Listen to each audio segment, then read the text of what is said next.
Um, I met Pepe working in a department store for Christmas. We're both working in the same department at Christmas time. And I went over and I talked to him, and I'm talking very friendly with him, and he's talking to me, but he's looking at me like, she's talking to me like she knows me. And I said, you know, he said, do I know you? And I said, well, we talked a few times, but it was Manolo George that I used to talk to. He worked in the same building, but in the sweatshop upstairs. And him and Manolo George used to look so much alike that I thought it was Manolo George I was talking to. So, but we got to be very friendly, and then he asked me out, and the rest is history. Well, we would like to know what that history is. We would like to know what that history is. Continue on. Well, the history is we started dating, and what year was that? 1950. You said 1950? Yeah. Okay. And how long did you date before you got married? That was December of 1950, and we met. December 17th of 1950, we met. And then we got married a year and a half later, May 17th, 1952. So were you 19? Yeah. We were looking at Daddy's old slides for the projector, and we were looking at some of them, and we saw some from your wedding. What? Say it again?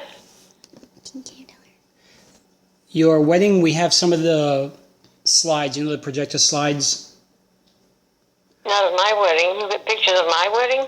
Well, one that I believe is your anniversary, not anniversary, but in the back of a car on your way to your honeymoon.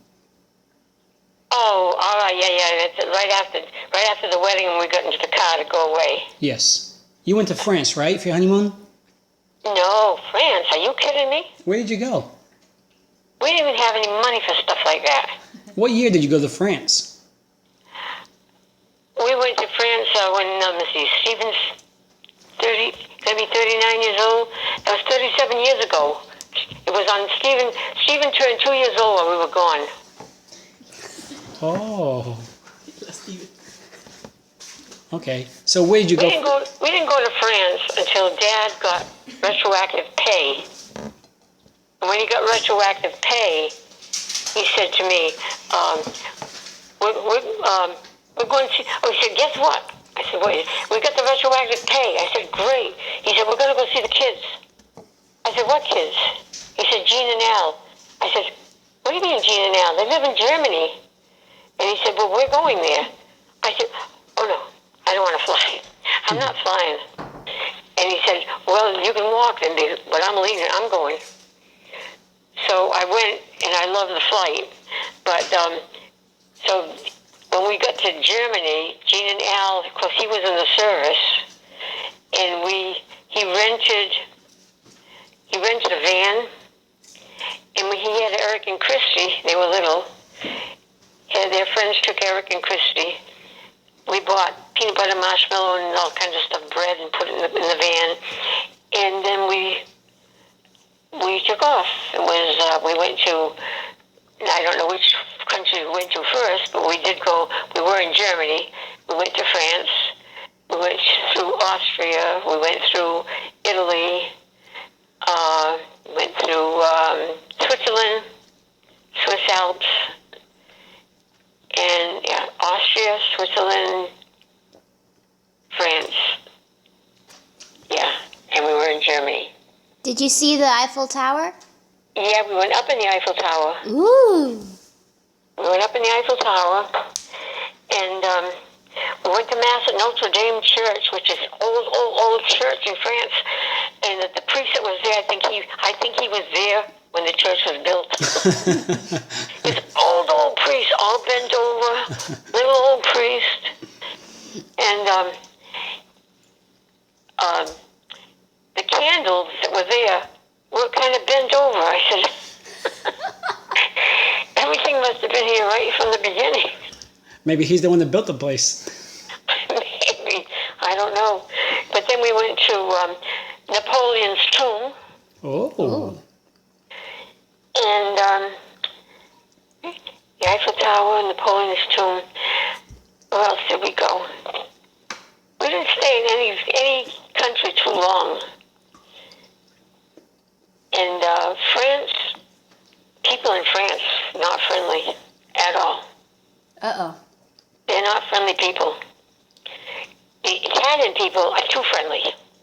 The what? What people? Italian. Oh. They're too friendly. But they stick little flyers in your face, you know, and they want to sell you all kinds of stuff, you know, and even the little kids. We went to the not the Pantheon. What's the name of that building? Colosseum. We went to the Colosseum, yeah, but this is another building. It's got a big dome. It's got a big hole in the top of the dome. And when you walk in, it's kind of dark in there. There's dim lights and different, like Raphael was buried there. They got their tombs all around. But when you're walking in, they're playing Christian music, and it's so peaceful and beautiful. And little kids sitting on the steps outside, and some little boys, maybe 8 years old, got his little sister in a carriage. They come over to you and they want money. They're all little professional beggars. They all want money, and you're told not to give them money. And then if you don't give them money, they say, "God bless you, arrivederci," and they just walk off, and big smiles on their face. They're the cutest little things. But no, we went to the Colosseum. We went to the Vatican. We went to the Vatican. We went inside the Basilica, St. Peter's Basilica. We went downstairs in the catacombs. And when we came out, we took a horse and buggy ride to the Colosseum. And then we walked from the Colosseum, we walked back to an outdoor cafe in Italy so we could get something to drink because it was hot. We just wanted a cold drink. And the guy comes out with a towel over his arm and everything, and you know, what can I get you? And we said, just a drink. You should see the look on his face. Like he could have pulled a tablecloth out from under us. He was not too happy. And Jeannie's counting her money. She puts all her money on the table, and she's counting how much money she's got. He took all her money, and he took off. Wow. And she said, "Hey, that's my money." She said, "He took all my money. Oh my goodness, he took all my money." But he didn't come back either. Or maybe they're not too friendly either. But anyway, it was really an experience, I'll tell you. It was beautiful. And the Swiss Alps, you're leaving there at night in the mountains, and if you look back, you don't see the mountain, but you can see the lights of the little houses. Their houses almost look like they're little cottages planted here and there along the side of the mountain. So when you leave at night, all you can see is the lights from the cottages, and it looks just like heaven came down and has all these stars at eye level. It's so beautiful. Nice. But the streets, oh my goodness, of the mountains over there, you don't want to go there. The streets look like about 4 feet wide, and there's no railings. No railings. And if you look down, it's like 20,000 feet. And they got one tunnel after another, after another, after another. And I used to have a journal, and I marked down everything. And I said, oh, there's a bus coming towards us. How are we going to get through this tunnel? There's only room for one van. I just closed my eyes and, we got through. I don't know how we got through there. I think their bus or ours must have gone sideways along the inside wall. I don't know. We made it through. And then there's a house, believe it or not, there was a house on the side of the mountain, on the outside of the mountain, with a porch attached to the outside of the mountain. The mountain's 20,000 feet high, and there's a porch, a little porch, with a tricycle on the porch. Where does this kid ride this tricycle? There's no place for him to drive a tricycle. On the porch. Huh? On the porch. The porch is only like 3 feet by 3 feet. Yeah, he just does circles. You just sit there and go back and forth, back and forth. So, where are all the pictures from this vacation? The ones that I have, they're over here. Okay, so you still have them. Yeah. Oh, Yeah. I'd like to see those. I don't know how many I have, but I've got whatever I came home with. And Dad and Al, and Norman. Oh, Norman came with us. We had Mark from Germany. We had Mira from France. And, every country has their own kind of money. And they would spread, and we get to the hotel at night, and they'd spread the money out and see how much money we had. But they had to know which countries to use this money on. And one time we were going to, we were looking for a place in France. A little place in France. And we were running out of gas. And we didn't have any more money left. We said, oh, well, we've got to find a gas station very soon. Otherwise, we're going to be stuck here. And we couldn't find a gas station. And then it says detour. Oh, no. A detour. We didn't know where we were. And we went through almost like woods to a detour. There was no gas stations there. They said, we're going to be stuck in a foreign country the rest of our lives. We're never going to see our family again. And finally, we find this little hotel in France. And one of the guys went in and talked to the girl and said we needed a place for the night, but we didn't have any money. But if you could tell us where there's a bank in the morning, we could get the money and pay you for staying here. She said, no problem. No problem. So we had a really, really nice room with like 4 thick quilts. It was really, really nice. $6. Wow. $6. And Al goes to shave in the morning. Their receptacles don't take plugs. Right. So, and the toilets, they had those great big tanks with the long, long chains. Yeah. And then another time, we get to the border of another country, was it Germany? And another time we didn't have all kinds of money. We had, Al had a couple of marks, I think, left. And there was a guard right there with the guns and everything. And they wouldn't let us through. Finally, because he was an American soldier or what, they finally let us through. And that's another time I thought, I'm not going to see my family no more. I'm stuck in Germany or France. So we had some experiences.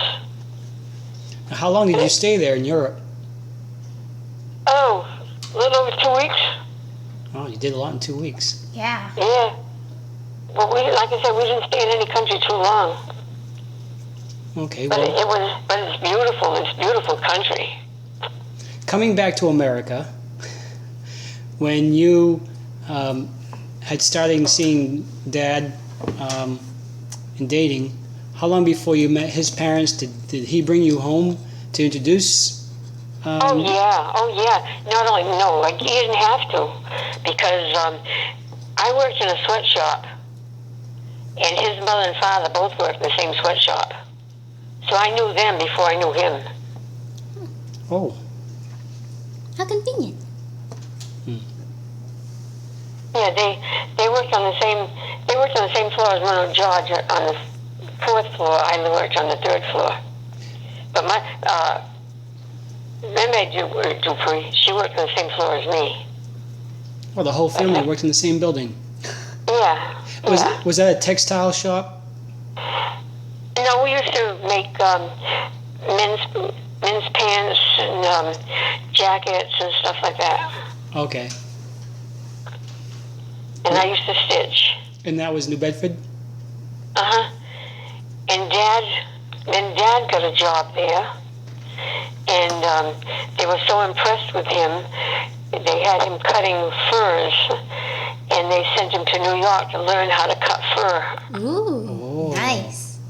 And he called me from New York, and he said, how would you like to have a nice fur stole? Mink fur. Ooh. Real mink. I said, no, thank you. And he said, what? He said, real mink. I said, no, thank you. I'm not into furs. I'm sorry. I'm not into furs. So what was he going to bring But you back? You will look so classy. I said, no. Look like a farmer girl in furs. No. No, thank you. He was going to bring that back from New York? Yeah, back from New York. That was going to be a gift for me. Aww. A mink stole. Leave it a mink stole. Now, in New Bedford, what building would that be in New Bedford? Is it still standing that you guys worked at? Yeah, but it's not a sweatshop anymore, and it used to be a department store downstairs. It's still, but it's all like sealed up all around now.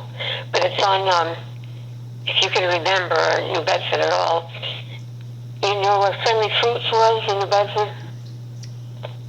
Friendly Fruits. Off Purchase Street.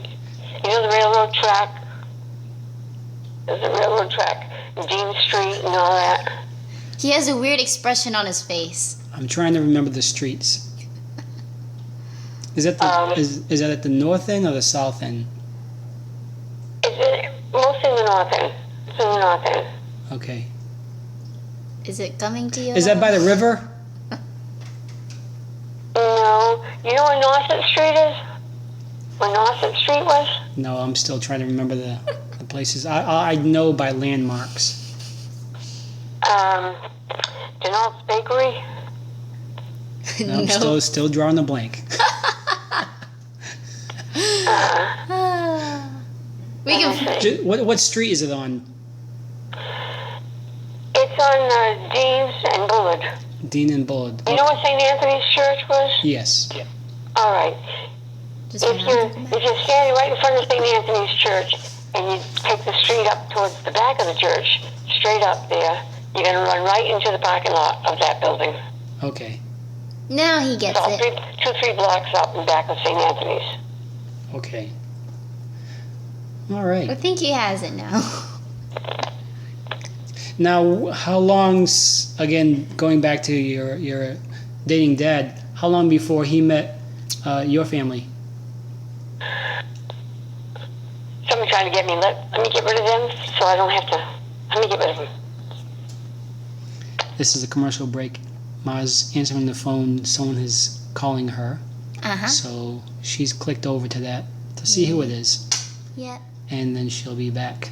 Yep. So maybe we can like stop the recording and then record it again. Oh, we'll Like, keep so it it won't going be so too it's long. still one story. Okay. And if she's not back in a moment, we'll go to a commercial break right now. Isabel will sing to you a song. Go ahead, Isabel. Da, da, da, da, da, da, da, da, da. No, not that one. That's our theme song from WALL-E. Some reason she's been getting to the WALL-E movie lately. She can't get out of her head. So So she's thinking about robots and spacecrafts. Okay. Hello? And Ma's back. Okay. She's back with us. And we Yeah, that continue with the was- show. That was Norman. Norman wanted to know what's the story with David. Oh, Yeah. Anyway, so what was I saying? You were talking you're about, talking about the. dad meeting your dad and stuff. Oh, well, my mother wasn't around because she died when I was only 10 years old. Right. My father, oh, he didn't want me to go out with anybody. Unless he picked them out. Uh-oh. And he wanted me to go out with somebody that had a lot of money. And that's all he really wanted from me, I think. Because when I started going with Dad, he didn't like Dad for beans. He said he was lazy. He didn't have a job. Dad had just got out of high school, and he did have a job. He used to work down at the deck, the pier, sewing nets for fishermen. Mm-hmm. He did work, but he was only, 16, 17 years old.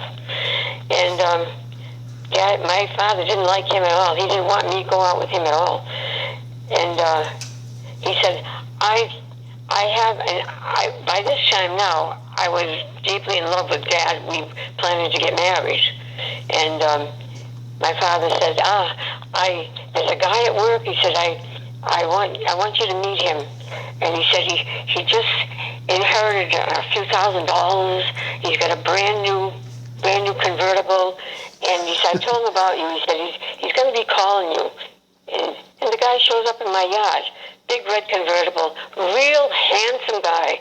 He was so handsome, with blonde hair and so he said he'd pick me up to take me out for ice cream. And as we were heading out for ice cream, I said to him, this is I hate to say this, and I don't want to hurt your feelings, but this is my father's idea. I am already in love with the guy. We're planning to get married. So I said, it's nothing personal. I can see you're a really nice guy, but I'm not interested. And he said, oh, I understand. So he said, well, it was nice meeting you. I said, nice meeting you too. So you didn't get your ice cream? Yeah. So my father said, so what'd you think of Bill? I said, really nice guy. And he said, so when you going out with him again? I said, I'm not. He said, what do you mean you're not? I said, I'm not. He said, why? I said, because I'm going out with Paul. I'm going out with Paul. We're planning to get married. He said, no, you're not. You're not marrying that bum. No, you're not. And I thought, well, I'm sorry. I hate to tell you this, but I am. And so my father would have nothing to do with Paul, with Dad. Nothing. So he made things so hard at home. Him and my stepmother made things. I can't even tell you the awful things that went on. I packed up all my stuff and I went and lived with my Aunt Agnes on Brearley Road. I left home, and my sister Jean was home. And so my father and my stepmother had gone to a wake that night. They come back to find out that I was gone. And they weren't too happy about that. But I was so nervous at my Aunt Agnes's house that, if he calls up, he comes over, he's going to kill me.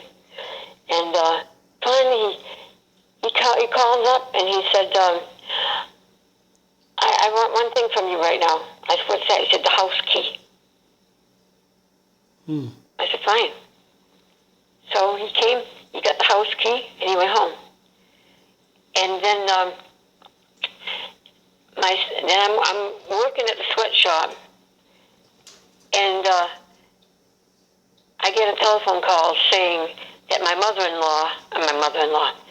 stepmother passed away. She had a heart operation in Boston, and she died on the table. So her family blamed me for her heart problem. And for 15 years, I lived with the guilt that I killed her. It was my fault that she died. Wow. And nobody ever said anything different till I found out later that she was born with a rheumatic heart. But she never told my father that.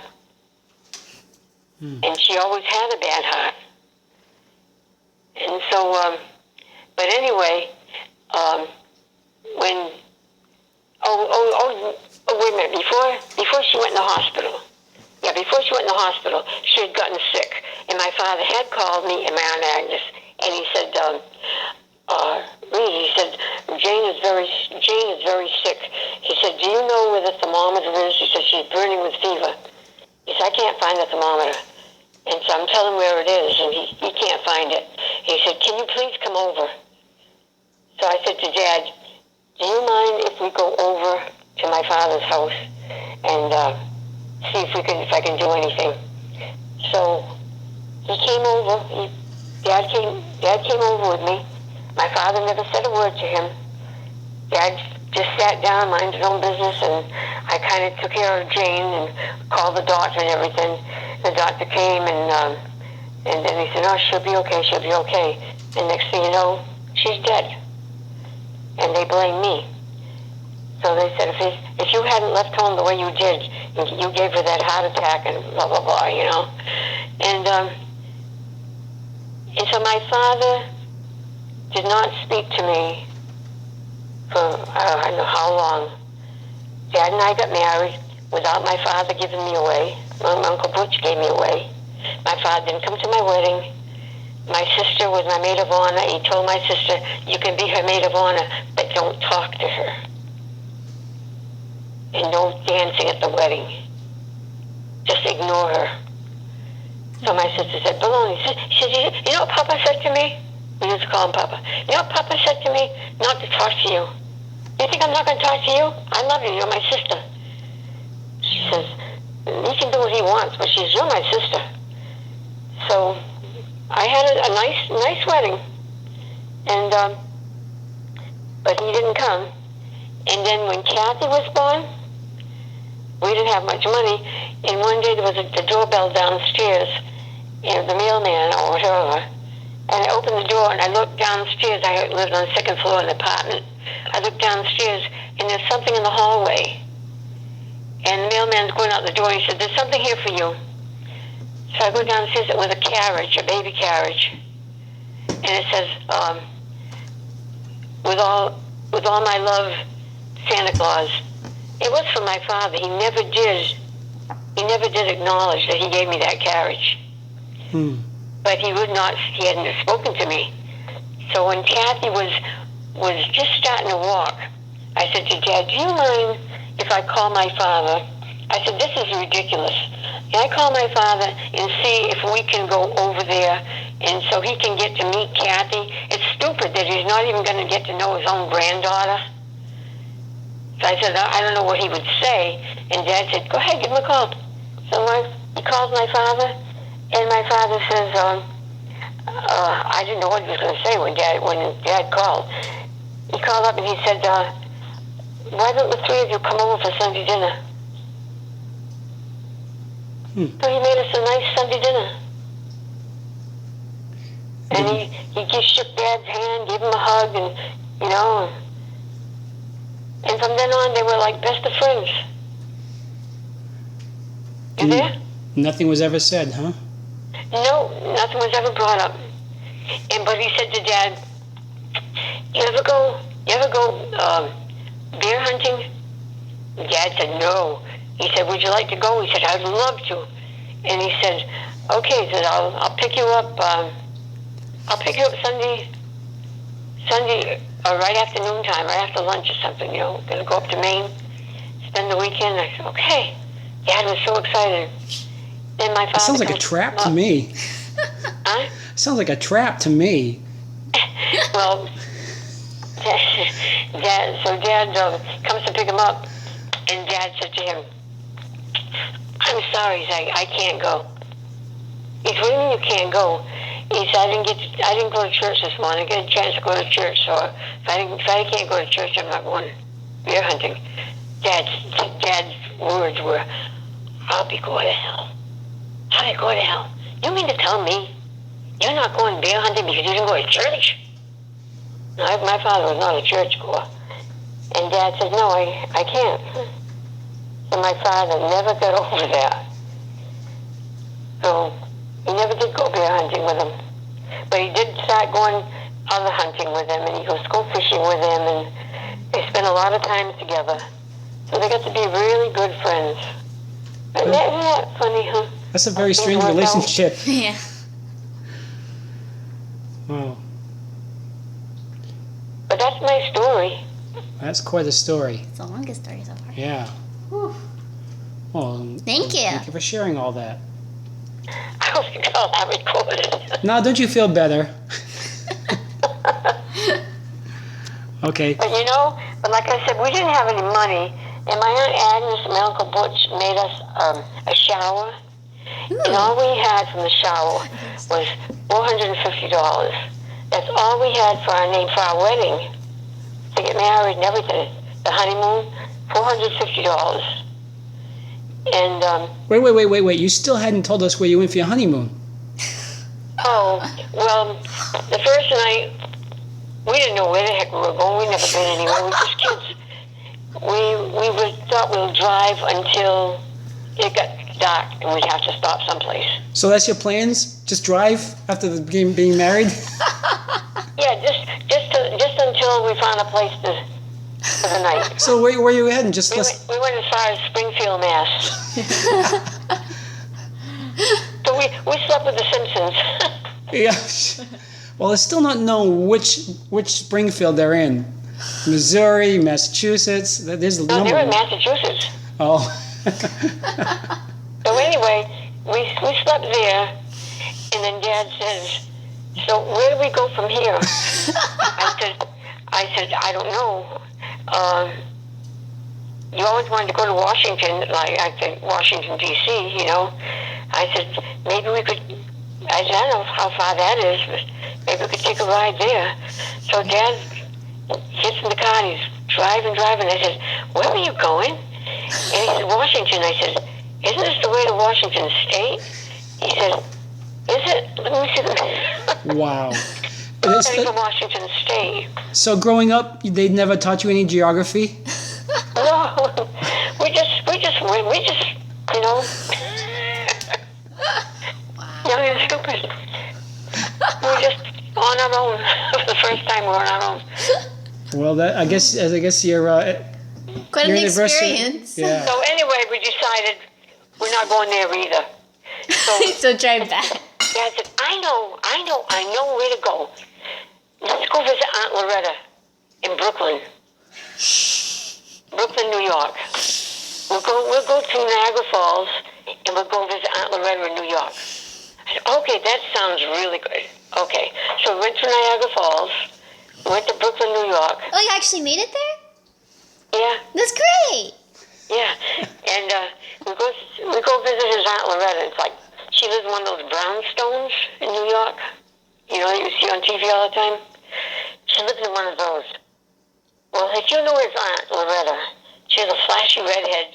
She was a barmaid. She knew all the guys. All the guys loved her. And Oh, boy. She had a heart of gold. You ask her to buy something for $20 or some cheap little thing because they needed money. She'd give it to them. She'd give them the shirt off her back. So we go see Aunt Loretta, and it's like 2:00 in the morning. She don't expect us for anything.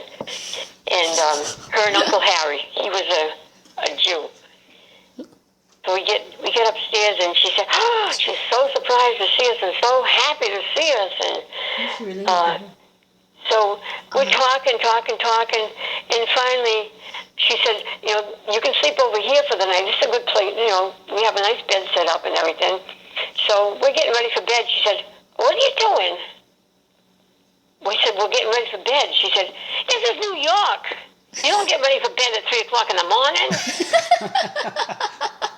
And we said, "What do you mean?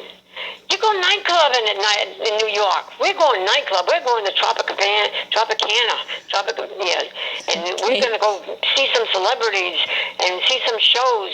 We're not, going to bed this time of the morning. Don't be silly. This is New York." How is she related to you? Huh? How is she related to you? That's my father's My father's Sister? aunt. Aunt. Wow. And so we went to the Tropicana, Copacabana. That's what it was, Copacabana. And I'd never been in a nightclub in my life, and neither did Dad. And they had shows like Joel Gray was the star of the show, one of the shows. Well, he was just performing on the stage, on the floor. He had the microphone, he was on the floor. Milton Berle came in with his family and his friends and sat at the table next to us. That was when it was Uncle Milty. And some other stars that you wouldn't even remember. And one guy came in, and he was so handsome. I said to Dad, I know this guy. Who is this? And Dad said, I don't know. He looked familiar. And as he got to the table, I touched him. I said, Guy Mitchell. He just had a big album out, watching all the girls go by. And I said, Guy Mitchell. And he said, yeah. And his Aunt Loretta said, they're just newlyweds. He said, you want to sit at our table? He said, sure. So he sat with us, and we talked for a long time, and we had a really, really good time. And by the time we got home, I don't know. Well, aren't you glad you didn't go to bed? You would have missed Guy Mitchell, Milton Berle, smoke in your eyes. Milton, he was so funny on TV, Milton Berle. And at the Copacabana, when he had a long table with his friends and his wife and everything, and his mother, and they brought him the check. And he looked at that, and he said, I'm not paying this. And he gave the check to somebody else, and he said, you pay it. And he wouldn't. He said, what are you talking about? This is your party. No. This is, you're paying this. And they were arguing about who's going to pay the bill. I said, he's not funny. He's not funny at all. He's a cheapskate. Yeah, that's not funny at all. No. These funny people are not funny in real life. They're miserable. Yeah, they're not happy. I guess that's why they call it a stage. That's what we did on our honeymoon. Then we went back home, and then we both went back to work. Well, it's quite adventurous. You guys were really crazy at that unique. young age. Yep. Well, thank you again for the story. Woo. I'm just probably going to tell another one. And like Charles Harvey says, Yeah, that's And the that- rest of the story. that's the end. And now the rest of the story. That's the rest of the story. The story that never ends. Well, thank you. The I never-ending story. didn't know how most of these things. Quite a story, Ma. Yeah, Oh, I have more later on. Oh, well, I'm sure about that. we'll come back to you another time and record some more. Yeah. We've been recording. It's almost 40 Be minutes now. continued.